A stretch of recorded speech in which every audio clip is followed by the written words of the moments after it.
Classroom modifications. Firstly, you need to create an emotionally safe environment. These strategies will help both the teacher and student experience success. They will decrease stress and anxiety, maximise structure and predictability, enhance the student's receptivity to learning, and reduce undesired incidents between the student, peers, and teacher. There are many strategies that a school can implement to assist a child with TS. Sometimes they are fairly obvious, but others may require more creativity.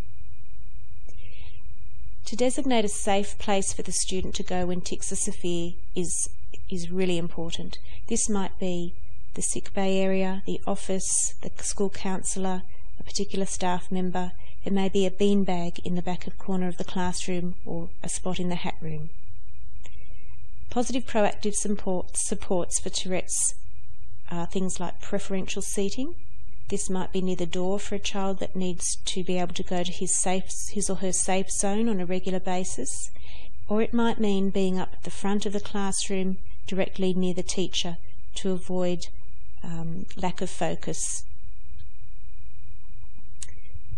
Reducing stressful situations and supporting friendships can be really helpful. And to educate all the staff at school is important. Quite often incidents occur in unstructured time, such as lunchtime, when the child is not in the care of their regular teacher. And to help with note-taking is important, particularly with handouts, making sure that that child gets that handout. They might be able to have a scribe, or they might be able to have the use of a computer to help with that problem with writing. A timeout pass or a signal can be arranged. In high school, the timeout passes work really well because you have many teachers to deal with. If you are in primary school and have the one teacher, you might create a signal so that the teacher knows you need to leave the classroom right now. If the child has to put their hand up and wait for the teacher to answer, the tics will have occurred. So there needs to be a situation where they can exit as soon as possible, as soon as they feel an urge or a sensation coming. Having regular tick breaks is also good. So frequent breaks allowing opportunities for movement. You might use that child to run errands, might allow them to go to the bathroom a bit more frequently just so they get some exercise. Running errands is good not only for the movement opportunities, but also it promotes self-esteem as it makes them feel important. And making accommodations for accomplishing work. Sometimes this involves alternatives. For example, if a student has very strong vocal tics, it might be too much or overwhelming to ask them to do a speaking task in front of the whole year group. It might be better to ask them to select a few of their peers who they trust, or even to record their talk at home where they're in a more trustful environment. They might qualify for extended time for tests and assignments, or even taking those in a separate room so that they're not distracted by worrying about how they might distract other students, and they can reach their full potential in those tests. And holding regular meetings to aid organisation can be very helpful, particularly in high school, where students have a busy timetable and they're given assignments from many teachers overlapping. They might need regular help to break those down and make them achievable. And building the schedule around the students' productive times of day can really help, particularly the children who have sleep problems. They often don't wake up until around lunchtime, so they don't learn much in the morning sessions. And then there are children who may not eat their lunch and are fatigued by the afternoon, and so they don't learn much in the afternoon sessions. So this is obviously very individual to each child. So we say to invite, not pressure the student to participate in school life. Behavioural management. Students find that tic symptoms increase during stress and need proactive measures. ADHD causes impulsive and inattentive behaviour, creating discipline issues. There is a difference between willful disobedience and uncontrollable behaviour. One way to help distinguish the above is by establishing positive communications. Most children will own culpability if they feel they are in an environment of trust.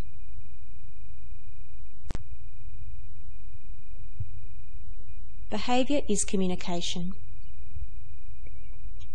Understand the purpose of the student's behaviour. A teacher's and parents' best antidote to misbehaviour is a willingness to be helpful. So praise the student no matter how small the success. Set clear, explicit rules and expectations. Always state rules positively as the TS student is suggestible. And repeat the rules often. Repeat the rules often. Warn and prepare for transitions. And be flexible.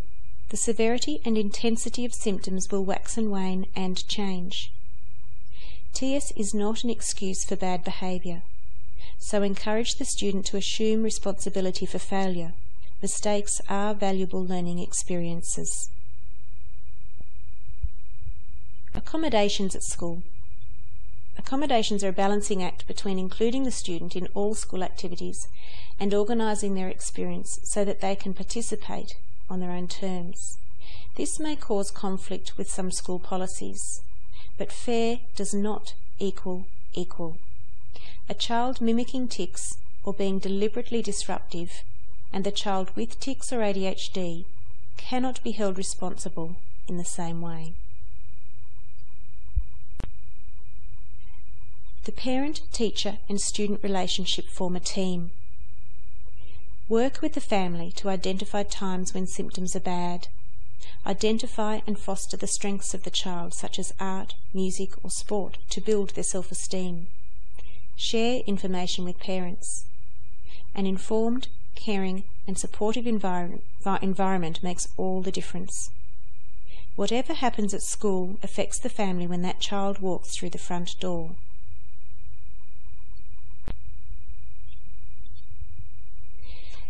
Factors of importance.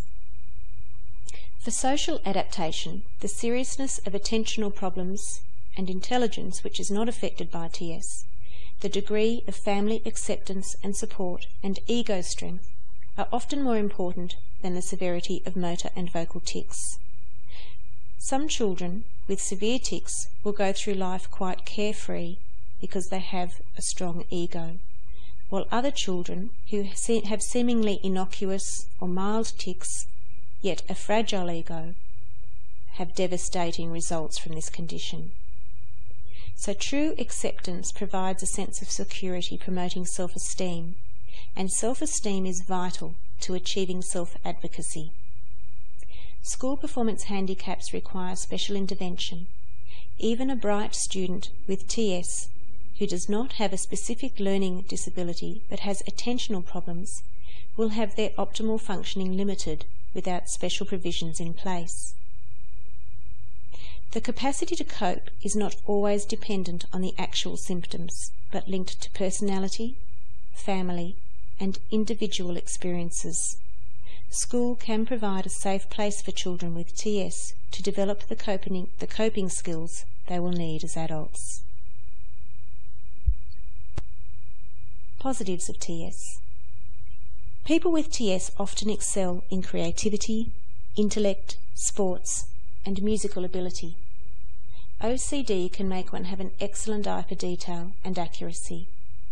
The common trait of having a strong sense of injustice is surely not so bad for society. And ADHD can make a person full of energy and enthusiasm.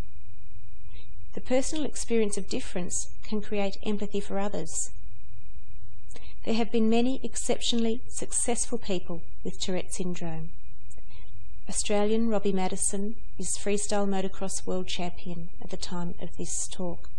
Jim Eisenreich is the US baseball legend. Mahmoud Abdul-Rauf is a US famous basketballer. And Tim Howard has represented the United States of America and Everton Football Club as goalie.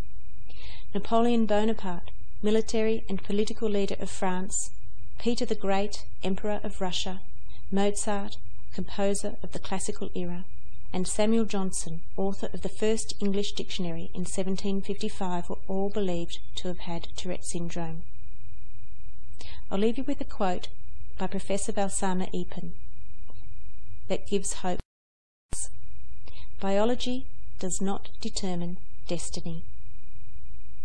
And finally, on my last slide, is a TV commercial we made in 2008 for Awareness Week.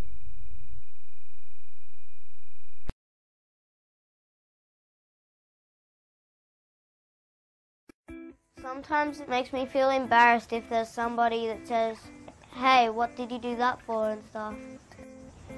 Well, one of them is where I shake my head to get my hair out of my eyes. There's another one where I sort of do like a little squeaking in my throat. There used to be another one where I had to spell every word that I hear. I don't notice it when I'm playing football or concentrating on something like that. Tourette syndrome is a neurological disorder that affects thousands of Australians. It is characterised by involuntary movements and vocal noises called tics. We can't help it, and we're just like you in every other way. People with Tourette's just want to be understood and accepted. So visit www.tourette.org.au to help us help those with Tourette's.